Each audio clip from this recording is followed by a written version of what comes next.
মানে মা এখন আর আমাদের মা নেই, কালগুলো গোবিন্দের মা। জানবেই হোক না আজ যে বাবা মার বিবাহ বার্ষিকী, সেটা তো বলে গেলে চলবে না। জানিস ভাই, সকাল থেকে আসবো আসবো করে কিছুতেই সময় করে উঠতে পারলাম না। মা, ও মা, বাবা, ভাই, আজ যে কোনো একজনকে বলতেই হবে কে প্রথম কাছে এসেছি, লা লা লা লা লা, প্রথম চেয়ে দেখেছি, লা লা লা লা লা, ছুঁতেই পাই না ভেবে কে প্রথম ভালোবেসেছি। না আমি। আরে দাঁড়া দাঁড়া, এগুলো সৌরভদা করবে তোর সাথে। আর বাদ, why not? অভিশাপ কি করে একমাত্র সুন্দর নয়। আগামী মাসে আমাদের ম্যারেজ অ্যানিভার্সারি, ইনভাইট করব। তখন গিয়ে দেখবি তোর সৌরভটা কেমন সোনা সোনা করে চলেছে। দেখি রে, সোনালি নামটাকে একেবারে সোনা করে দিল, একটা বাজে পিস। এই এই এই, তোর কাছে শোনাই না। তুই জানিস ও কি বলে? কি বলে? গোল্ড কখনো গোল্ড হতে পারে না। এটা আমার কাছে gold. City gold. City gold. তবে বলিস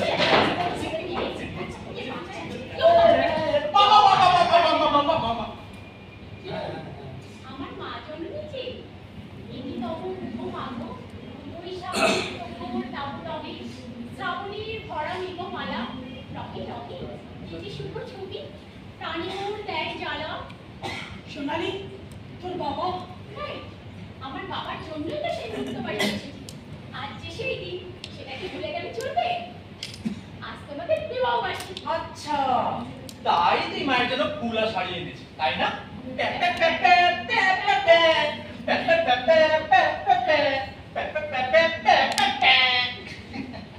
এই জন্যই ছোট থেকে বলতাম সোনালী গোয়েন্দার নম্বর অ্যাসিস্ট্যান্ট। রাইট। কি মা ঠিক বললাম না? নাও মা, এবার যে শাড়িটা চেঞ্জ করে এসো। সোনালি, তোর বাবা? জানি তো মা, তুমি বাবার মেয়েটা। বাবার জন্য তো তোমার মনটা কেমন করবে, তবে তুমি একদম চিন্তা করো না মা।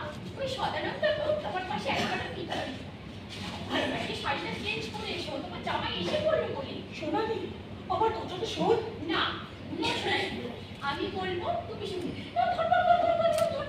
আমি বলবো তুমি শুনবে, আমি বলবো।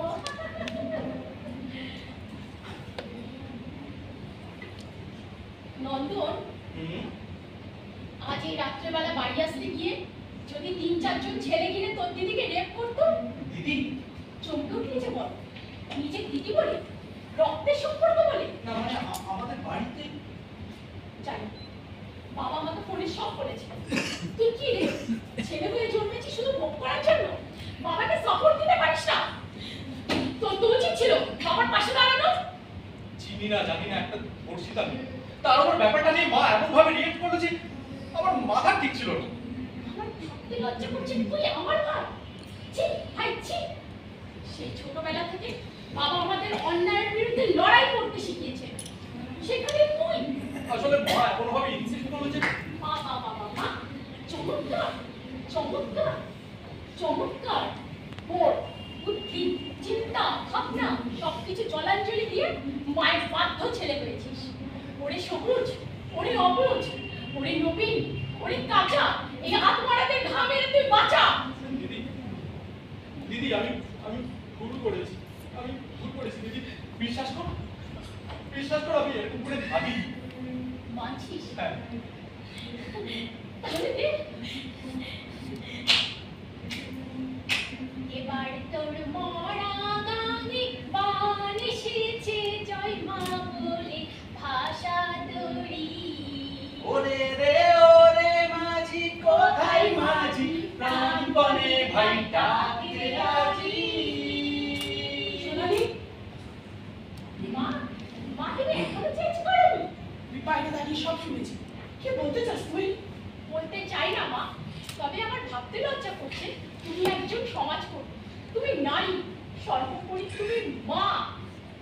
মা, মা গো, না তুমি তো বলতে লজ্জায় নারীর ভূষণ তুমি। এক মিনিট।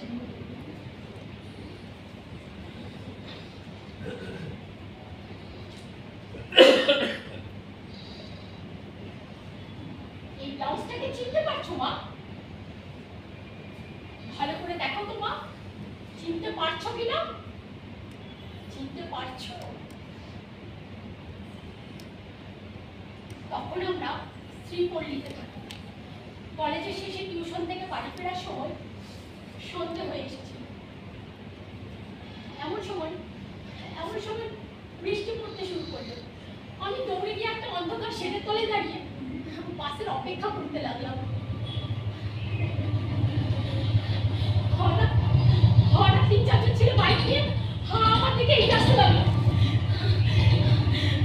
আমার সাথে ওরা অসভ্যতামি করতে লাগলো। আমার শরীরে বিভিন্ন জায়গায় হাত দিতে লাগলো। আমি ভয়ে চিৎকার করতে লাগলাম। আমার শরীরটা অবশ হয়ে যেতে লাগলো। ওদের মধ্যে একজন ছেলে তার মেরে আমার ব্লাউজটা ছিঁড়ে দিল। আমি ওদের ভয় সেখান থেকে দৌড়াতে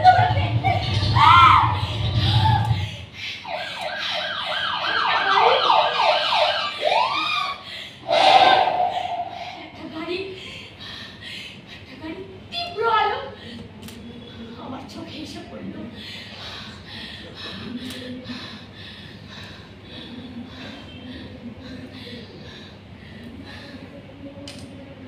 তারপর আমার আর কিছু মনে নেই। পরে জ্ঞান ফিরতে শুনেছিলাম ওটা একটা পুলিশের জিপ ছিল। তারাই নাকি আমাকে হাসপাতালে নিয়ে আসে।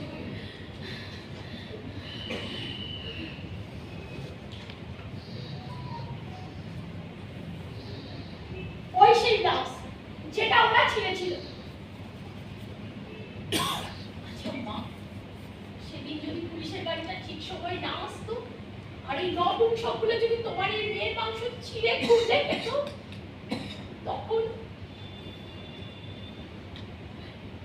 তখন এই মেয়েকে নিজের মেয়ে বলে